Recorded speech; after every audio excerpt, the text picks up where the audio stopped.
With this trick, never have to iron your clothes. If you did not have time to iron a garment, spray this mixture and goodbye wrinkles. Why did not I know it before?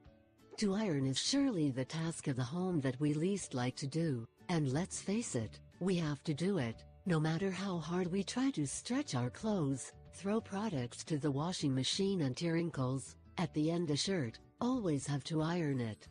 First, it is important that you take into account to check the label of your clothes in case you have strict instructions not to use metal hot iron or some other instruction that cannot be ignored. This trick will save you a lot of time and energy, since you can simply eliminate wrinkles without using a flat iron. Ingredients: 1. A spray bottle. 2. 2 cups of water. 3. 1 tablespoon of white vinegar. 4. 1 spoonful of hair conditioner. 5. Mix all the ingredients in the bottle. 6. Remove it well. Preparation: 1.